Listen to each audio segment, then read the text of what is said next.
pemerintahan. Forum ini mendesak Rusia dan Ukraina menghentikan perang dan menyelesaikan konflik di meja perundingan.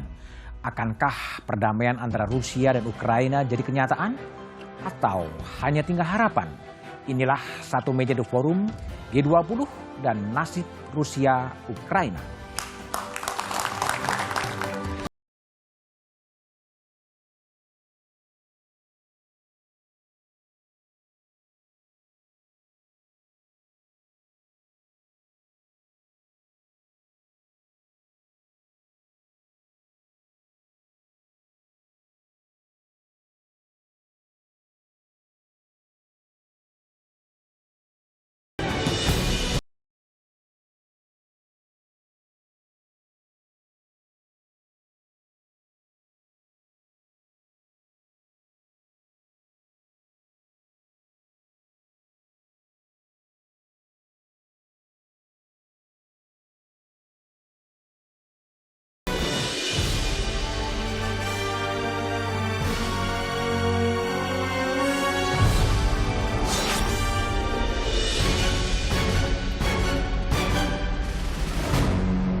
Beberapa jam lalu KTT G20 di Bali telah ditutup.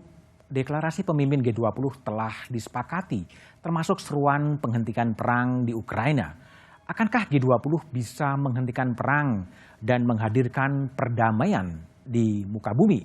Saya sudah bersama dengan sejumlah narasumber. Yang pertama adalah Profesor Alexius Jemadu, pengamat hubungan internasional, ilmu politik dari Universitas Pelita Harapan. Di sebelah kanan saya ada analisis pertahanan dan militer Koni Rahakundini. Malam, Koni. Kemudian di sebelah kiri saya ada anggota Komisi 1 DPR Dev Vikarno. Malam, Dev. Dan nanti di segmen berikutnya akan hadir Ruhaini Zuihayatin, tenaga ahli utama KSP. Sebelum saya memulai dialog, saya sudah terhubung dengan jurnalis Kompas TV Putri Oktaviani langsung dari Nusa Dua, Bali. Okta, bisa diselesaikan gimana hasil yang telah disepakati di KTT G20 di Bali? Bisa dijelaskan? Ya, selamat malam Mas Budiman dan juga saudara. Tentu sudah selesai bagaimana kesepakatan maupun juga tadi diumumkan oleh Presiden Jokowi soal bagaimana para pemimpin dunia maupun juga organisasi internasional ini bersepakat dalam sejumlah poin yang dituangkan selama KTT G20.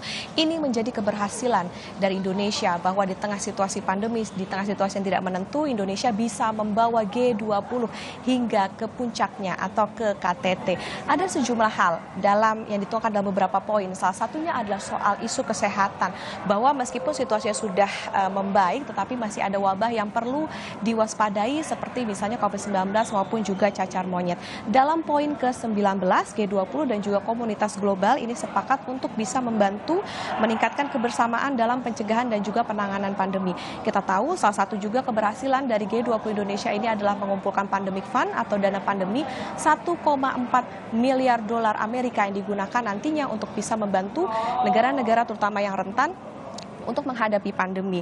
Yang terpenting saat ini tentu bukan soal apa yang tertulis di atas kertas, tetapi bagaimana keberlanjutan dari komitmen negara-negara ini selanjutnya, meskipun presidensi Indonesia di G20 sudah berakhir mulai dari hari ini. Selain pendanaan, G20 juga sepakat akan akses kesehatan, vaksin ini merata ke seluruh negara. Poin konkret lainnya di G20 diantaranya adalah yang pertama, pembentukan Resilience and Sustainability Trust di bawah IMF, ada 81,6 miliar dolar Amerika ini digunakan untuk membantu negara dalam menghadapi krisis. Kemudian adalah himpunan dana negara G7 dan juga Jepang, ini lewat komitmen program Just Energy Transition senilai 20 miliar dolar Amerika, ini untuk transisi energi ke yang lebih hijau. Lalu yang terakhir adalah komitmen setidaknya 30% daratan dunia dan 30% lautan dunia ini dilindungi di 2030 dan melanjutkan komitmen mengurangi degradasi tanah 50% secara sukarela. Tapi bukan tanpa kendala ini semua lahir, kesepakatan ini lahir. Tadi Presiden Joko Widodo juga sempat mengatakan ada poin yang sangat alot soal bagaimana perspektif para pemimpin dunia ini akan invasi Rusia ke Ukraina. Tentu ini tadi disepakati juga mengutuk perang di Ukraina dan juga karena ini melanggar batas wilayah dan melanggar integritas wilayah. Sehingga yang jadi catatan memang poinnya cukup banyak, termasuk juga yang menjadi komitmen adalah soal ketahanan pangan. Ini yang juga menjadi catatan bahwa komitmen dari negara-negara anggota G20 ini bisa membantu supaya negara-negara rentan ini bisa terhindar dari krisis pangan akibat dari ketersediaan pupuk yang tidak memadai. Kira-kira seperti itu yang tadi disampaikan atau yang menjadi poin dalam KTT G20. Mas Budi. Baik, Putri Oktavia, terima kasih telah terhubung dengan di Bali. Saya ingin ke Ibu Koni. Bu Koni, ini KTT ini kemudian bisa dikatakan bagi Ibu, ini berhasil sebagai panggungnya memang KTT bisa dilaksanakan, tapi dari sisi substansi, gimana Bu Koni lihat? Pertama, pada saat saya kemarin di sana, saya sangat bangga dan betul-betul appreciate kerja keras Indonesia. Kemarin, satu hari yang lalu ya? Satu hari lalu. Kan saya di Bali. Saya sangat appreciate itu. Tetapi begitu paginya saya melihat bagaimana drama yang diciptakan oleh Zelensky dengan langsung menuduh Rusia melontarkan misal ke Polandia. Dan menyatakan dengan keras bahwa Artikel 5 NATO harus diberlakukan. Di situ saya merasa G20 kita dibajak. Dibajak menjadi panggung yang menurut saya akhirnya malah mendegradasi G20 kita sendiri. Contoh, saya baca artikel 3 dan 4. Artikel 3 dan 4 ini bahaya. Karena itu telah sangat menyudutkan Rusia. Dalam artian ini tuh G20 rasa G7. Karena pertama ini kan G20 harusnya itu bukan pasal 3 dan 4. Mungkin itu pasal terakhir aja. Pasal terakhir. 52. Terus kedua menyatakan mengganti kata deplore. Semua negara termasuk UN sudah menggunakan kata menyesalkan, tidak lagi menggunakan kata condemn. Di sini digunakan lagi kata condemn. Kemudian ada kata-kata seolah-olah Rusia harus menyerah tanpa syarat atau membayar tanpa syarat atau dihukum tanpa syarat, apapun itu. Seolah-olah Rusia ini kalah perang. Oh, ini akan berbalik arah. Yang ketiga yang paling fatal, kita itu negara non-alignment movement. Semangat non-alignment movement itu tidak boleh dibajak oleh kepentingan-kepentingan di luar itu. Ini bahaya. Artinya memang kata condemn itu awalnya tidak ada, kemudian muncul atau seperti apa kalau menurut Bu Koni? Saya tidak tahu proses bagaimana itu lahir. Nanti mungkin Prof. Alex bisa menceritakan bagaimana bedanya misalnya kita mengeluarkan komunike Roma dan komunike G20 ini. Tetapi intinya adalah kenapa di pasal 3 dan 4 itu sangat detail disampaikan, lalu ditarik ke bulan Maret ketika resolusi. Padahal kemarin itu tentang perbaikan Ukraina 2-3 hari kemarin di PBB itu perbedaan itu hanya sedikit. 93 mendukung membiayai Ukraina, 87 menolak. Itu pun Israel bergerak akan menolak. Nah, artinya kan posisinya sudah hampir balance.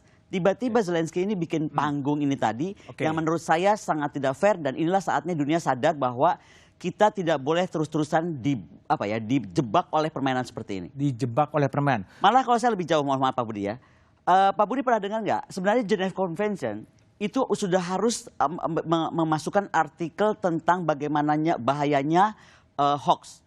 Jadi sekarang ini sebenarnya dengan kejadian G20 kita dibajak oleh statementnya Zelensky tentang adanya bom di Polandia, maka kita harus mendorong Geneva Convention tentang hoax. Karena kenapa? Kita ribut perang nuklir kan? Perang nuklir itu masih jauh, tapi kita bisa perang nuklir ketika Zelensky mengeluarkan hoax semacam itu, diiyakan oleh NATO, artikel 5 keluar. Artikel 5 malah kacau ya. Prof. Alex, jadi kalau baca deklarasi G20 kan menghendaki agar penyelesaian perang di Ukraina dan Rusia itu dibawa ke meja perundingan dengan dialog atau diplomasi. Apakah mungkin sekarang dalam posisi sekarang? Ya, saya melihat bahwa sebelum saya ke sini Mas Budi, saya melakukan penelitian kecil membandingkan deklarasi yang hari ini dan yang tahun lalu di Roma. Saya lihat judulnya sama, tetapi setelah saya teliti ke bawah, yang di Roma itu dulu prosesnya dari bawah, menteri itu semua judulnya komunike. Saya lihat yang deklarasi yang ini hanya satu yang judulnya komunike. Dan itu yang dikeluarkan 17 Februari. Lalu saya pikir 24 Februari kan ya, Ukraina itu serang Rusia. Ternyata memang semua dokumen setelah 17 Februari itu judulnya semua adalah chair summary. Artinya tidak ada kesepakatan di tingkat bawah yang diresmikan di Bali ini. Sehingga interpretasi saya adalah betul ini deklarasi dari G20, tapi mungkin lebih merupakan bukan statement of commitment, tapi statement of intention lah, katakanlah. Statement of intention. Ya, maunya melakukan begitu. Sehingga saya pikir kita harus kritis melihatnya, karena mungkin komitmen itu bisa dikatakan tidak ada. Karena kalau di tingkat menteri tidak ada kesepakatan, masa presidennya langsung mesahkan, kan satu Dalam tanda tanya bacaan besar, surat kan? itu datang dari atas ya?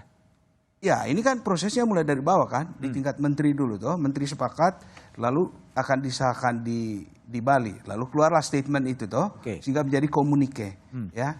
Tetapi yang saya lihat itu semuanya chair summary. Chair summary. Di atas 17 Februari itu, berarti setelah kejadian di Ukraina. Nah, sehingga menimbulkan pertanyaan kita ke depan, apakah poin-poin yang tadi dilaporkan wartawan Anda itu semua bisa dilaksanakan atau tidak? Nah, ini kan nuansa politiknya tinggi sekali. Dan juga akan menimbulkan polarisasi yang mungkin makin besar. Makin Lebih besar tajam. ya? Ya, karena saya menduga Rusia akan bereaksi, kenapa blame itu semua sama saya. Oke, Ya. oke, baik. Dave, ini kan pemerintah kan telah berupaya total Luar biasa. ya, untuk mendamaikan antara Ukraina dan Rusia. Ya. Tapi apa sih yang bisa dikerjakan oleh Komisi 1 DPR untuk membackup agar upaya untuk menciptakan perdamaian di muka bumi itu bisa berhasil? Tapi jawaban Dave setelah jeda berikut ini.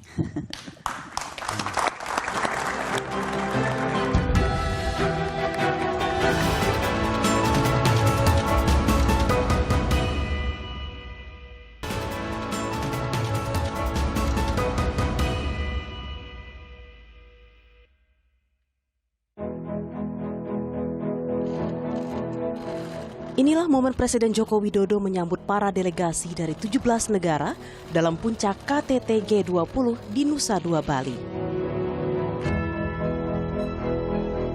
Sejumlah kepala negara hadir, di antaranya Presiden Amerika Serikat Joe Biden, Presiden Tiongkok Xi Jinping, Presiden Prancis Emmanuel Macron, dan Perdana Menteri Kanada Justin Trudeau. Selain isu ekonomi global, perubahan iklim, energi berkelanjutan, ada isu penting lainnya yang dibahas dalam KTT G20 ini, yakni mengakhiri perang Rusia dan Ukraina. Seperti yang diungkap oleh Presiden Jokowi dalam pidato singkatnya di awal pembukaan KTT G20. Being responsible here also means that we must end the war. If the war does not end, it will be difficult for the world to move forward. Sehari sebelum puncak KTT G20, Presiden Amerika Serikat Joe Biden telah bertemu Presiden Tiongkok Xi Jinping. Salah satu pembahasan dalam pertemuan tersebut adalah tentang perang Rusia dan Ukraina. It was also clear that China and the United States should be able to work together where we can to solve global challenges that require every nation to do its part.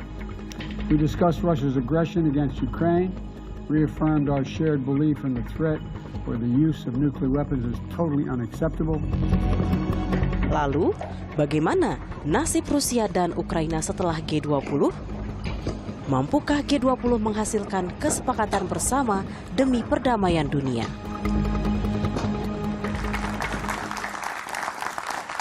Oke, Dave.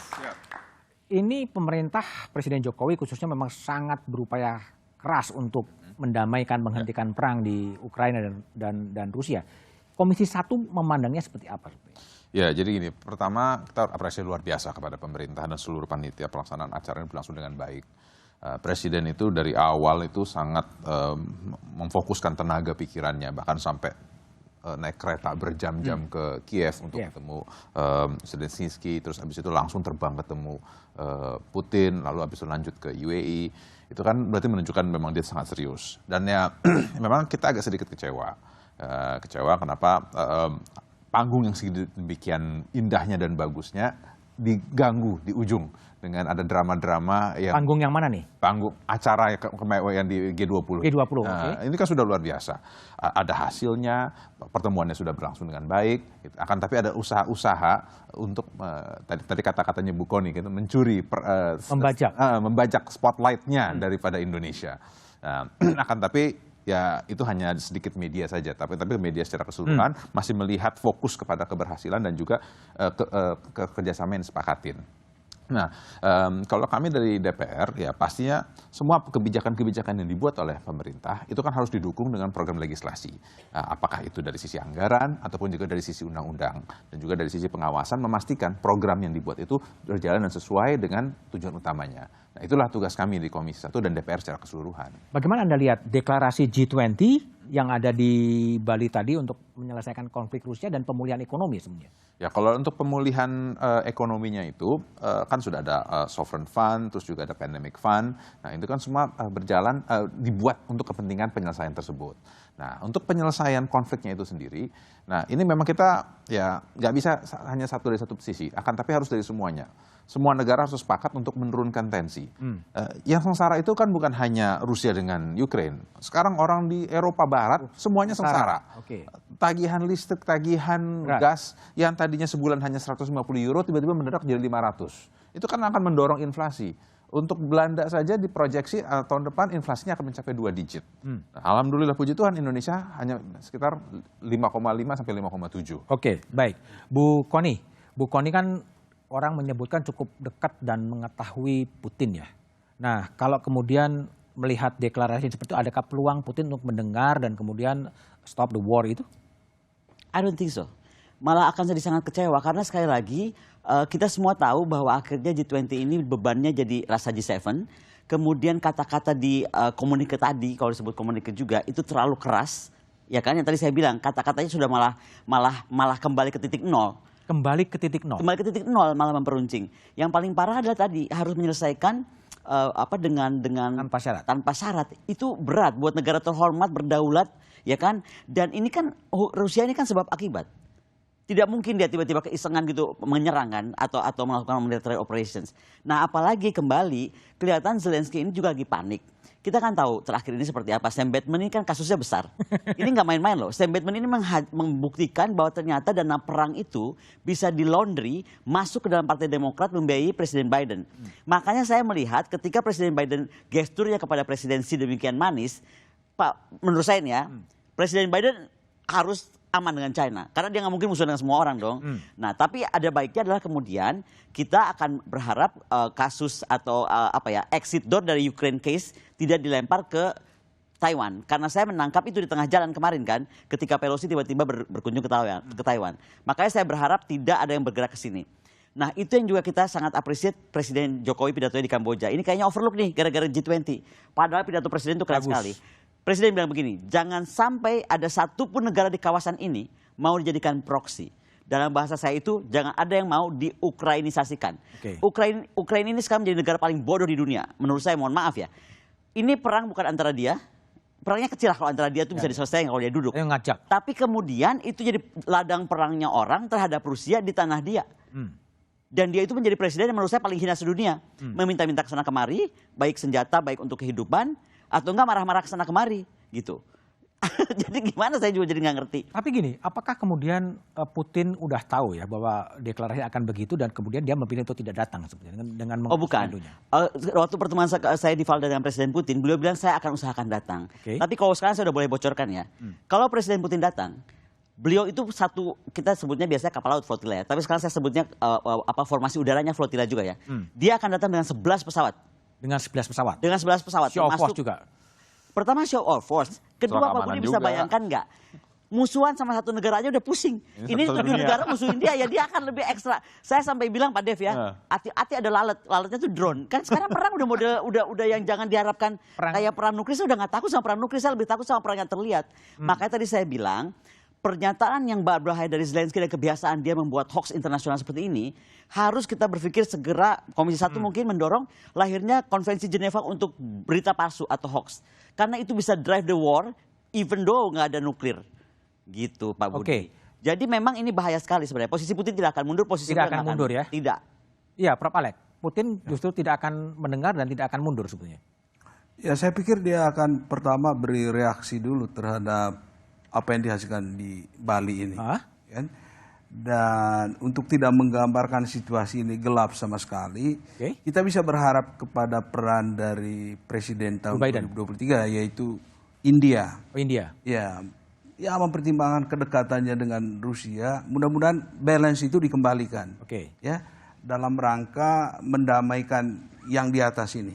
Nah, karena kita melihat sekarang, kita sadar bahwa meskipun ada G20 seperti ini, ada emerging economies di dalamnya, pada akhirnya tatanan internasional itu ditentukan oleh natur interaksi negara besar. Sudah terbukti di sini. Jadi kalau pertemuan Joe Biden dan Xi Jinping yang di Bali itu bisa berdampak nggak untuk menurunkan ketegangan di level global, khususnya untuk perang Ukraina dan Rusia? Ya, itu menarik karena gini. Kalau kita ikuti pernyataan dari Biden maupun dari Xi Jinping, arah pragmatisme itu ada. Keduanya menyadari bahwa tidak ada guna meningkatkan kompetisi kita ke level konflik.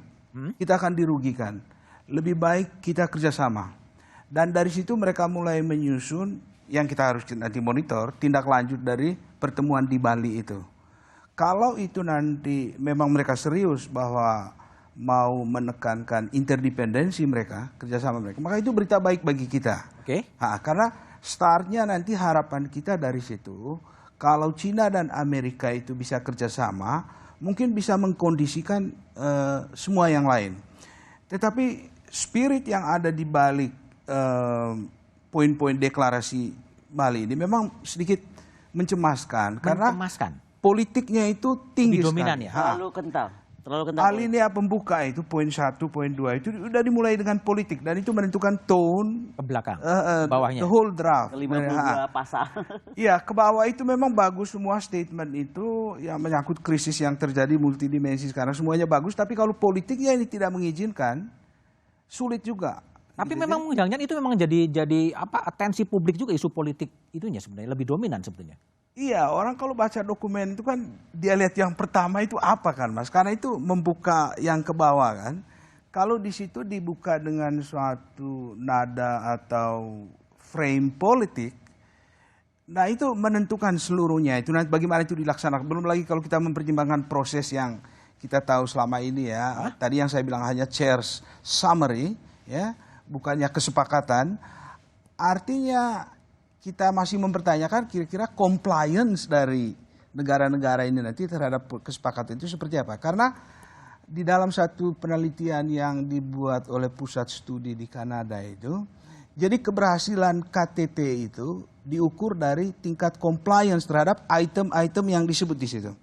Nah pertanyaannya, oke, mari kita lihat compliance negara-negara ini atau anggota ini dalam 1 tahun ke depan. Kan dari poin-poin yang ada di deklarasi ini. Tapi kita bertanya juga, lah apakah itu memang mereka akan comply, sedangkan itu tidak dimulai dalam satu proses yang wajar, dimulai dari kesepakatan menteri lalu disahkan di tingkat kepala negara. Nah ini yang menjadi pertanyaan kita dan mungkin suatu saat kita akan dapat jawabannya bahwa deklarasi ini seperti yang saya katakan tadi, ya betul deklarasi, tapi declaration of intention, not declaration of commitment. Karena kalau komitmen itu ya pemerintah pasti mulai dengan proses yang seperti selama ini sudah dilakukan ya. Menteri sepakat dulu, oke, ini komitmen kita, ini sesuai dengan kepentingan nasional kami tanda tangan. Kan gitu.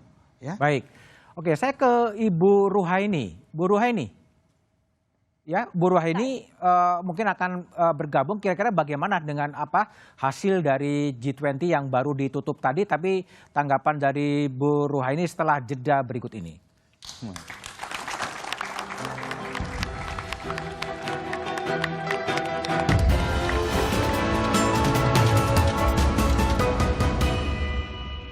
Saya mengulangi pesan yang saya sampaikan dalam pembukaan KTT kemarin. Stop the war. I repeat, stop the war.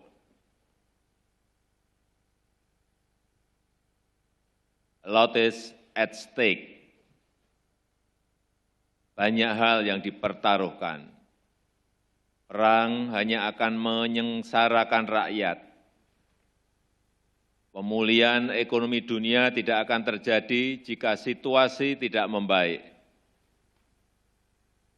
Sebagai pemimpin, kita semua memiliki tanggung jawab untuk memastikan situasi global yang kondusif bagi masa depan dunia.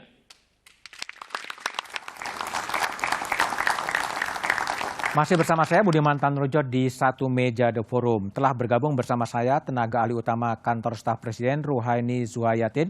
Bu Ruhaini, malam Bu. Selamat malam Mas Budiman. Bu, ini Presiden Jokowi kan sudah berkunjung ke Kiev, ke Rusia, dan hari ini dengan deklarasi G20 juga berupaya untuk mendamaikan, menghentikan perang. Sebetulnya apa concern dari Presiden Jokowi? Sekedar menjalankan tugas konstitusi untuk menciptakan perdamaian di dunia atau seperti apa, Bu? Pertama Mas Budiman, saya ingin menyapa juga para narasumber ya yang ada di studio, dan saya mohon maaf tidak bisa hadir karena saya harus di Solo dengan untuk muktamar. Yang pertama adalah begini Mas, tentu pertama yang mendorong itu adalah bahwa itu adalah mandat konstitusi, itu pertama ya. Tetapi yang kedua seperti juga yang pernah kita diskusikan bahwa memang konflik itu dan perang itu membawa dampak secara global ya.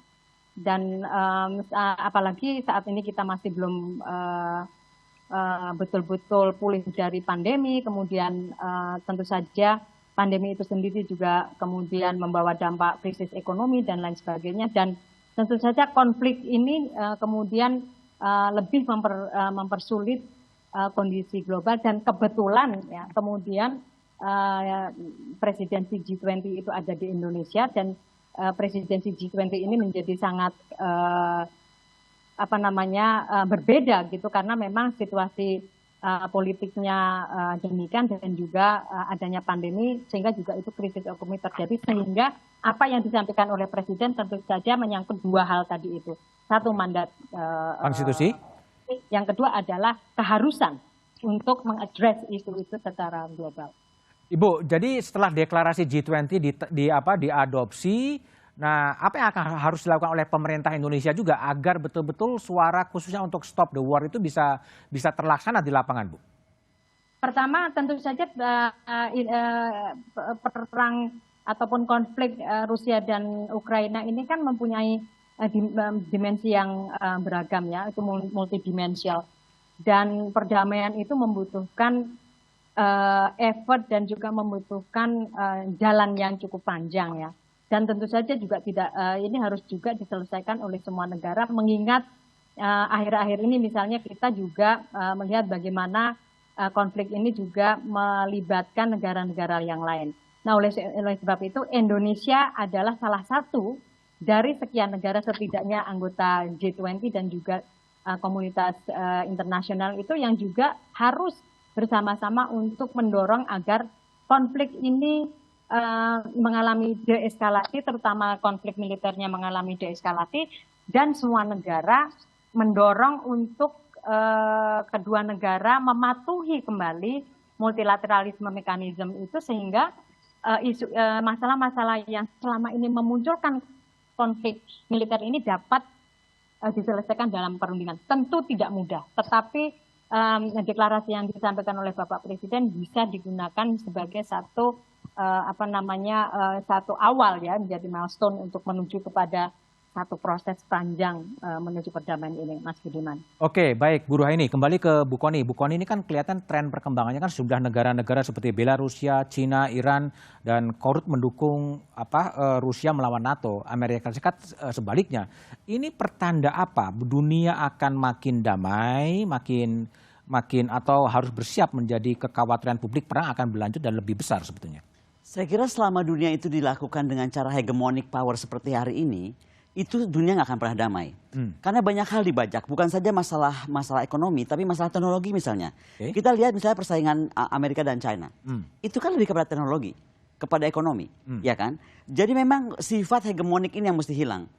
Dan untuk menghilangkan sifat hegemonik itulah sebenarnya makanya saya merasa G20 kita ini dibajak karena Indonesia itu sangat terkenal dengan posisi non-alignment movement-nya itu. Dibajak ya? Dibajak kita itu. Karena dengan non-blok itu harusnya kita tidak mengeluarkan kata-kata sekeras ini. Betul bahwa perang ini harus selesai, betul himbauan Presiden Jokowi, tapi kita semua tahu kok yang membuat ekonomi dunia ini terpapar. Ini kan sebab akibat yang menyetop Nord Stream 2 masuk ke Jerman sebagai hub semua energi ke Rusia, energi ke Eropa, itu Jerman yang menutup. Dari Rusianya yang ditutup. Nah, kemudian akhirnya itu membuat semua tadi yang disampaikan oleh Pak Dev, harga meningkat, industri stop. Dan itu artinya berdampak akan kepada inflasi besar. Nah, artinya jadi jangan disalahkan semua bebannya seolah-olah kepada Rusia. Satu hal. Yang kedua, apakah kita pernah menghukum Amerika ketika menyerang Vietnam, Korea, Irak, Afghanistan dan lain sebagainya dengan 5.000 sanksi? Tidak adil seperti ya? 5.000 sanksi yang diberikan pada Rusia. Mengucilkan. Jadi menurut saya yang terjadi dengan sistem hegemonik hari ini, satu negara dikucilkan dan kita kok tiba-tiba terjebak ikut mengisolasi. Saya nggak bilang kita mengucilkan Rusia, tapi dengan sekeluarnya kata-kata ini di dalam pasal 3 dan 4, kita terbawa-bawa akhirnya akan mengisolasi Rusia. Baik. Saya ke Bu Ruhaini dulu. Bu, ini ada pendapat bahwa G20 telah dibajak sebetulnya dengan menjadi cenderung sangat politik. Bu Ruhaini menanggapinya gimana nih? Tentu begini Mas Budiman dan juga Bu Koni ya, bahwa sebuah deklarasi ini kan disampaikan dengan proses-proses dialog dan juga negosiasi yang sangat intens ya, dan tentu saja di sana sini sudah dipertimbangkan sehingga ketika kemudian itu disampaikan sedemikian rupa ya, itu tentunya adalah bahasa yang paling ringan. Paling ringan. Pasti sebelumnya itu pasti akan lebih keras daripada itu ya, bahwa konflik itu adalah sebuah realitas yang harus dihadapi, dan konflik itu mau tidak mau memang berakibat secara global ya. Sehingga deklarasi itu dimaksudkan sebagai sebuah pernyataan yang realistis ya, bahwa memang intinya Indonesia adalah bahwa itu perang itu adalah menjadi isu global dan itu harus dihentikan. Jadi intinya di situ ya. Jadi apakah itu kemudian dibajak ya? Saya kira ini mungkin itu satu interpretasi satu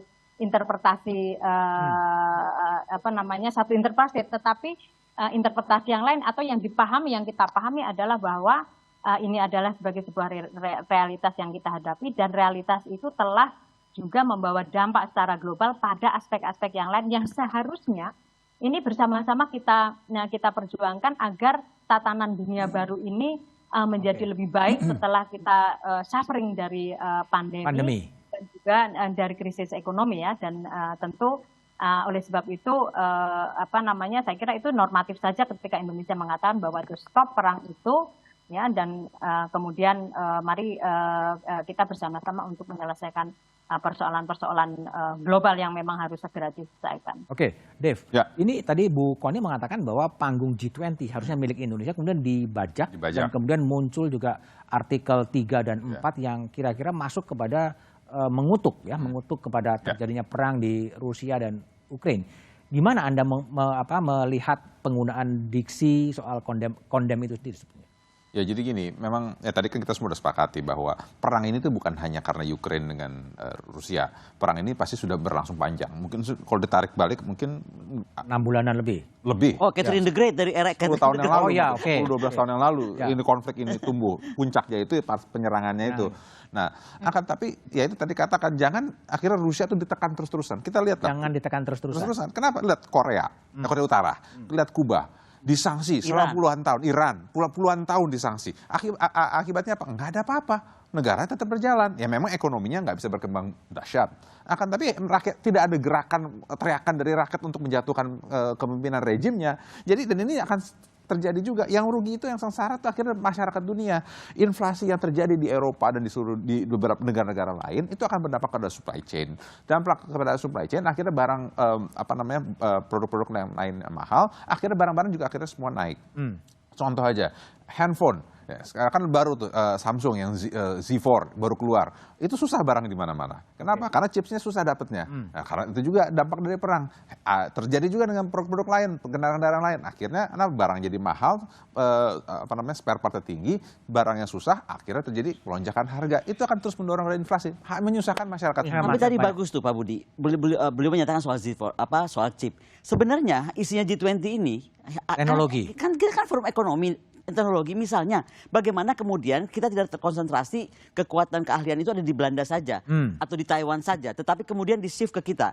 Jadi isinya itu mesti harus lebih banyak kepada bagaimana misalnya membangkitkan lagi abad Asia dengan membangun konektivitas ekonomi, bagaimana membangun currency baru, menyeimbangkan dunia sehingga tidak terjadi lagi bagaimana reserve sebuah negara dibajak hanya karena dia ada dolarnya dipegang. Nah, hal-hal seperti itu kalau memang judulnya itu recover together, recover stronger. Hari ini bagaimana mau recover together, recover stronger ketika sebuah negara besar dan duduk di Dewan Keamanan diisolasi dari dunia. Oke, tapi gini, bukan ini kan PBB juga kemudian juga mencoba mengikhtiarkan perdamaian juga belum berhasil ya. Karena KTT G20 juga nggak tahu berhasil atau tidak. Tapi apa sih resep konkret ya untuk bisa menghentikan perang antara Rusia dan Ukraina? Tapi analisisnya setelah jeda berikut.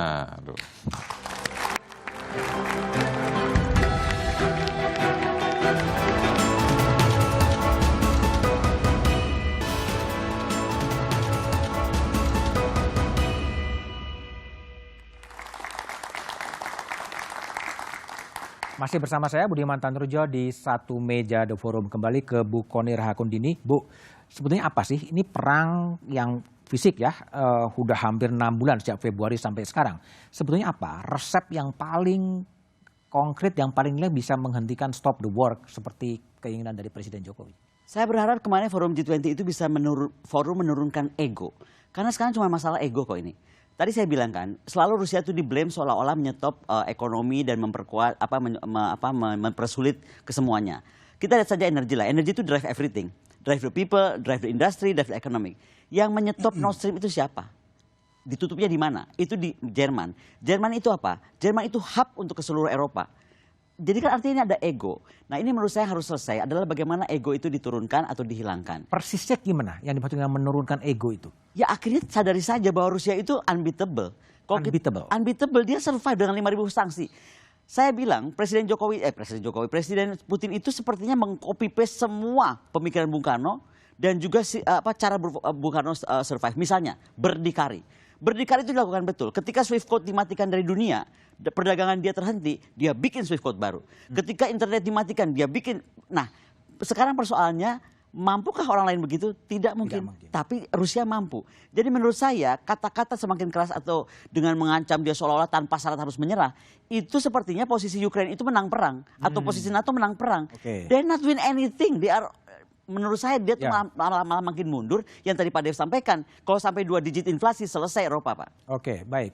Pak Alexius Jemadu. Ya. Ini gimana kalau tekanan internasional sudah diberikan kepada Rusia dan sekarang juga lewat PBB, lewat KTT G20 juga menyuarakan penghentian perang. Ini bisa efektif atau ada cara lain sih untuk menghentikan perang itu sendiri? Iya, yang umum dilakukan itu adalah seruan normatif seperti itu. Normatif. Jangan berperang dan turunkan ego semua, ya kan? Nah, tetapi gini, di dalam hubungan internasional itu ada 2 narasi utama yang melibatkan negara besar. Yaitu yang pertama narasi interdependensi ekonomi. Dan narasi yang kedua itu kontestasi kekuatan, power politics. Ya. Sekarang pertanyaannya, apa yang bisa kita lakukan supaya mereka bisa interdependensi ekonomi yang itu lebih dikedepankan. Nah, kita lihat China. Apa yang dia lakukan di Asia ini, ya meskipun dia bicara masalah Taiwan, tapi akhirnya bicara juga dengan Biden dia kan. Nah, China ini dia sangat mengutamakan interdependensi ekonomi. Tidak hanya di situ, dia institusionalisasikan juga kerjasama ekonomi itu. Sehingga dia bisa menguasai jejaring ekonomi yang ada di sini dan peaceful. Peaceful. Nah, bagaimana mengajak Amerika supaya juga dia diuntungkan oleh interdependensi ekonomi ini. Nah, supaya dia tidak hanya fokus pada kontestasi kekuatan. Karena kalau negara besar itu kontestasi kekuatan, yang dia cari itu apa? Military preponderance. keunggulan militer. Iya kan? Setiap negara adikuasa pasti yang dicarinya itu keunggulan militer. Nah, apa yang Indonesia bisa lakukan sehingga narasi interdependensi ekonomi lebih yang mengemuka. ASEAN sudah melakukan itu. Di ASEAN Outlook of Indo-Pacific. Kalau persisnya Indonesia bisa memainkan peran apa di antara kontestasi dan kemudian interdependensi itu sendiri? Ya, pertama kita kan mempunyai platform di ASEAN. ASEAN itu begitu-gitu penting dia, Mas. Itulah yang membedakan antara kawasan Eropa dan Asia. Di Eropa itu tidak ada ASEAN. Nah, jadi di Asia ini banyak trouble spot, South China Sea, Taiwan, Korean Peninsula, tetapi ada satu entitas regional kecil yang bisa mengumpulkan negara-negara besar itu. Dan bicara. Mekanisme ASEAN, setidaknya mereka bisa berdialog di situ dan duduk bersama. Di Eropa absen entitas regional itu. Karena itu penting sekali platform ASEAN ini untuk tadi kita mengedepankan itu interdependensi ekonomi. Dan banyak sekali institusionalisasi kerjasama ekonomi ini yang berpusat di ASEAN. Nah, itulah makanya Asia ini relatif lebih stabil dibandingkan dengan apa yang terjadi di Eropa saat ini. Oke, baik. Begitu. Dev, jadi kalau Dev lihat apa yang harus dilakukan oleh pemerintah khususnya Presiden Jokowi dan pemerintah Indonesia agar keinginan dari Presiden Stop the War itu betul-betul bisa menjadi nyata di lapangan? Ya, memang tetap harus diplomasi. Tetap kita terus mendekatan ke masing-masing negara. Mulai dari negara-negara Eropa, ya khususnya negara Eropa ya, agar mereka bisa mereduce tension dengan mengurangi sanction-sanction tersebut. Karena kan sanction, mengurangi, lift ya, diangkat lift the sanctionnya itu. Karena kalau misalnya terus kita memojokkan, mengajakkan musuh, akan memperkuat kemarahan masyarakat Rusia untuk terus melawan. Ini kayak basic human nature ya. Makin ditekan, makin kenceng. Ya itu udah fisikal lah. Tekanan yang diberikan pasti akan sama dengan tekanan yang dilawan itu. Jadi percuma kalau hanya terus ditekan, hanya akan memperburuk persoalan. Jadi kita mendorong, kita mendekati masing-masing negara-negara. Ya mungkin mulai dari negara-negara G7 dulu kah, ya di luar Amerika tentunya ya, untuk supaya bisa melunakkan pandangan dan juga sikap politik mereka. Nah, terus juga kita minta kepada Rusia juga untuk terus merendahkan tensi perangnya agar serangannya makin berkurang, pasukannya akan semakin ditarik. Mungkin tetap terfokuslah kepada wilayah Donetsk sama saya lupa tuh. Luhansk gitu. Baik, Bu Ruhaini. Ini gini, kalau perang ini yang sudah hampir 6-7 bulan tidak kunjung reda sebetulnya dan Presiden Jokowi juga sudah wanti-wanti bahwa ini akan bisa punya dampak besar terhadap domestik, ancaman resesi, krisis pangan. Apa antisipasi dari pemerintah, Bu? Secara domestik, Mas, maksudnya? Ya. Atau secara keseluruhan? Ya, domestik. Jadi pertama tentu saja begini, saya meneruskan apa yang disampaikan Mas Dave tadi ya, bahwa sebetulnya memang persoalan konflik ini harus ditangani secara serius. Tetapi juga multilateral tetap kita mendorong pada penyelesaian yang bersifat multilateral. Tentu pembicaraan-pembicaraan bilateral penting ya. Itu yang pertama. Dan tadi harapan tentang ASEAN, ini tahun ini Indonesia mengambil kepemimpinan ASEAN, tentu ini juga akan menjadi satu hal yang sangat strategis. Kemudian yang kedua, yang terkait dengan masalah hal-hal yang perlu diantisipasi, tentu saja beberapa hal yang telah disampaikan oleh Bapak Presiden ya, bahwa kita harus mulai berhati-hati tentang tentang krisis ekonomi ini, dan tentu saja beberapa hal yang misalnya tentang bagaimana pemerintah mencoba juga untuk melakukan pembenahan terhadap subsidi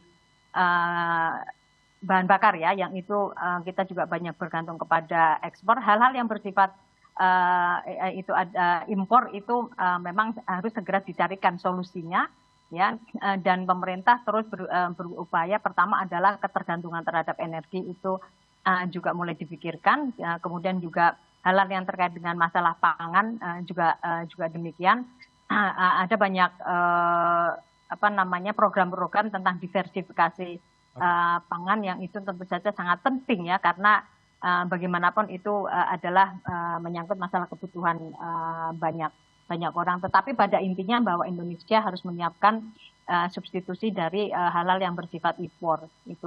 Itu yang secara jangka pendek harus dilakukan. Tetapi secara jangka panjang saya sepakat dengan Bu Kony, saya sepakat dengan Prof.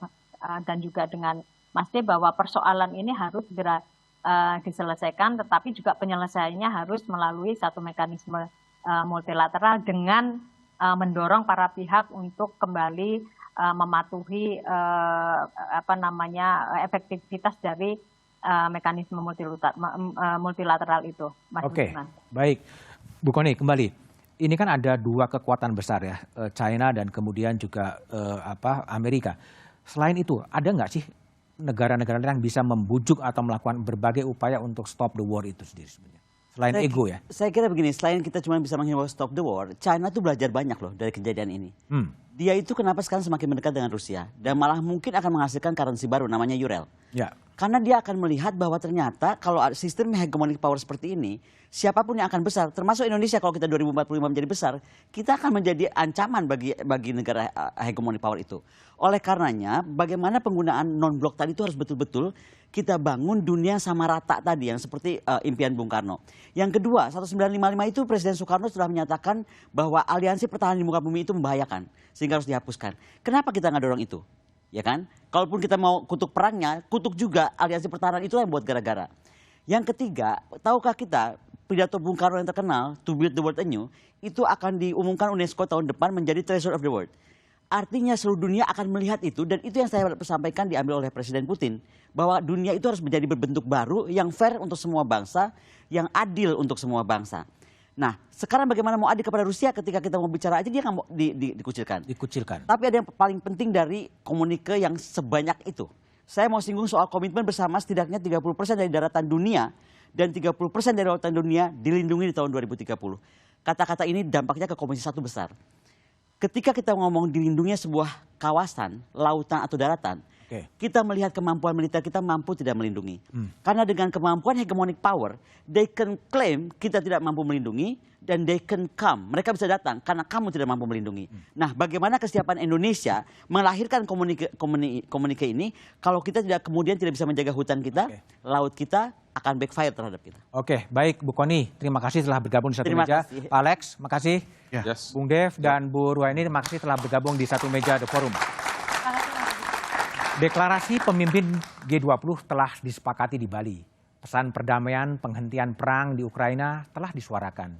Perang membawa kehancuran dan hanya mengakibatkan penderitaan manusia. Deklarasi hanya menjadi retorika jika tak ada aksi nyata dan sikap bertanggung jawab pemimpin dunia untuk menghentikan peperangan dan menghadirkan perdamaian. Demikian satu meja The Forum malam ini. Sampai jumpa pekan depan. Selamat malam dan terima kasih.